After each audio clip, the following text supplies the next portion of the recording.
Hi sis, move ka na lang sa Canada. Mas big chance maging PR. Hi everyone. Okay, so nakita ninyo yung beginning ng clip and I'm pretty sure a lot of you have already watched the video at may mga kakilala ako na ano daw ang reaction ko tungkol sa kanyang mga statements na sinasabi dyan sa kanyang video. Okay, magbibigay ako ng statement. And I hope that this is going to be some rude awakening to Miss Amelia, kung yun man ang pangalan niya, kasi yan ang username niya dyan sa TikTok. Sabi niya yung partner niya ang nandito at sinabi ng partner niya na ayaw niya dito. At siya, ayaw niya rin. Okay, so that means na kung ano man yung sinabi ng kanyang partner, yung decision niyang ayaw niya na dito has been influenced by that, okay? So I'm so sad to hear na hindi maganda yung kanyang experience at kanya-kanya din naman nga tayo ng experience dito pagdating sa Canada, okay?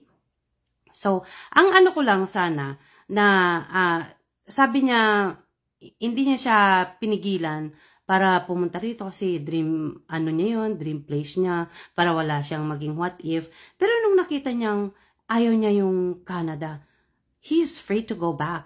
Bakit hindi niya siya in-encourage na bumalik na lang sa Singapore? Kung ganon kaganda talaga ang Singapore compared dito sa Canada. So, yun ang first. Tapos, yung sinasabi niyang yung mga schools, yung mga hospitals, ang pinanggagalingan para maging free ay yung mga taxes. Of course, 'di ba? Diyan ba sa Singapore walang binabayarang taxes? At yung mga taxes ba na binabayad ninyo is hindi yun ginagamit sa mga schools, hospitals, and everything na ma-benefit kayo? Kasi kami dito sa Canada, nagbabayad kami ng taxes because ginagamit yan ng government para rin sa aming benefits. At yan, number one, yung hospitals nga nasabi mo, yung medical facilities dito ay very, very beautiful. Kapapanganak lang ng manugang ko at talaga bang pagka sa Pilipinas pa yan, mga $500,000 na siguro ang nagastos kasi ang facility dito talagang first class. And then, yung mga schools, syempre, hindi lang, for your information by the way, hindi lahat ng schools dito ay free.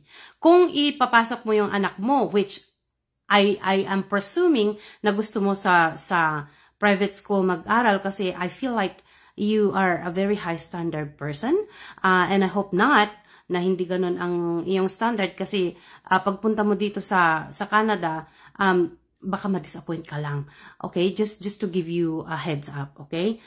Tapos yung mga schools dito na private, ang tuition fee nila, it will range from like 30,000 up. Depende kung saan mo sila exclusive school ilalagay. Kasi yung mga alaga ko are in the private school dito, 40,000 every school year ang binabayaran ng kanyang magulang. So, be ready for that kung gusto mo ipasok yung anak mo sa private school. And then, yung mga homeless na sinasabi mo, dyan ba sa Singapore walang homeless? Dito may mga homeless. Kasi, it's either choice nila yon and I don't know, or very unfortunate lang na experience nila yon kasi hindi sila makahanap ng trabaho dahil meron silang mental incapability or something like that, mga problema sila sa physical, hindi ko alam. But I don't think people would choose to be homeless in the reason that makakakuha sila ng subsidy from the government. Magkano lang naman ang ibibigay na subsidy ng government? And of course, yung subsidy na yun na naman ay galing sa mga taxpayers na kagaya namin. And we are more than happy to help them in that way. Kasi at least kami, we are capable at saka kaya naming magtrabaho at mag-contribute ng tax para sa gobyerno. And it benefits us also, you know. Yung mga kalsada dito, magaganda. Lahat ng mga facilities magaganda kasi nga sa mga taxes na binabayaran namin. That's where the taxes goes. Okay?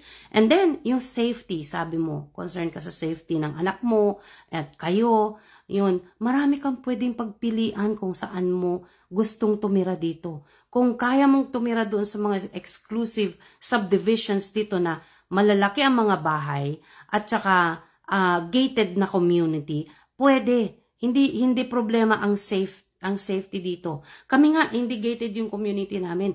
Actually, itong area namin is considered dangerous. Pero, hindi kami sumasawsaw dyan sa mga activities ng mga drug addicts or whoever na menace ng society na nagiging problema sila ng lipunan. Hindi namin isinasali yung sarili namin doon.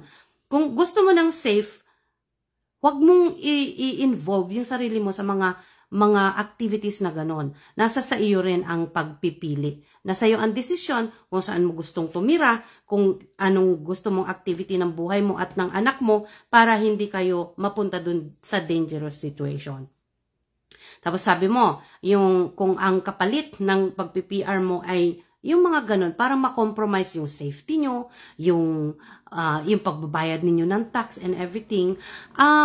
I think kung gusto mo rin lang pumunta dito sa Canada, ngayon pa lang, open up your mind and your understanding, magbasa-basa ka kung ano yung mga laws dito sa Canada para hindi ka ma-disappoint pagdating mo dito. Kasi nga, sabi mo, di ba, i-wait mo na lang dyan yung pag-approve ng iyong PR. So, ibig sabihin, gusto mo rin palang pumunta rito. Kung gusto mong ihintayin yung pag-PR mo dyan, ibig sabihin pala, gusto mong pumunta rito.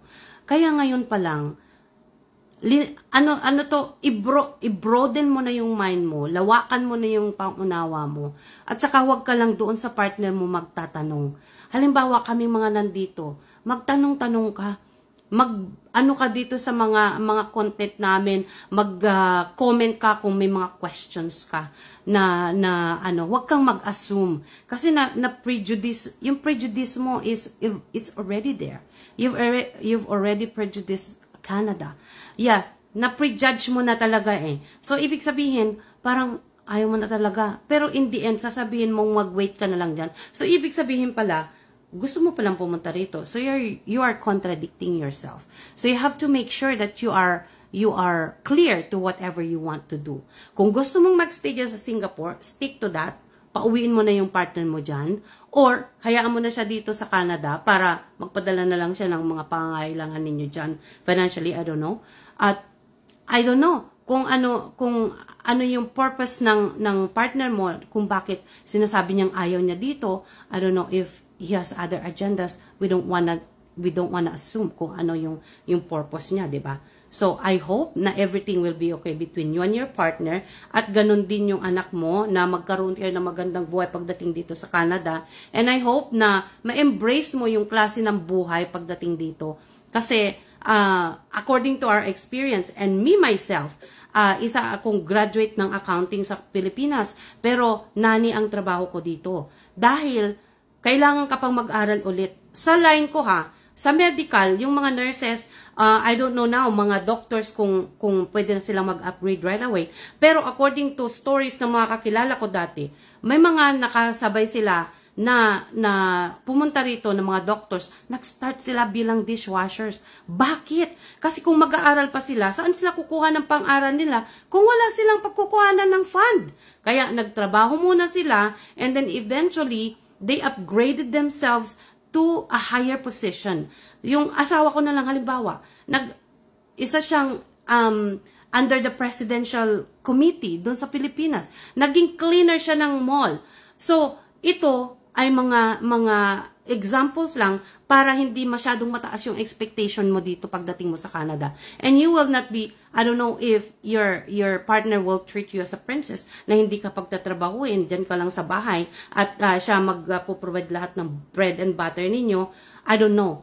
Pero, just to give you some insight kung ano yung pwede mong i-expect pagdating mo dito sa Canada. Para naman hindi ka masyadong ma-down, ma-depress, or kung ano man pagdating mo dito sa mga expectation mo. Lower your expectation a little bit, okay? Kasi reality ang pag-uusapan natin dito. Hindi yung virtual.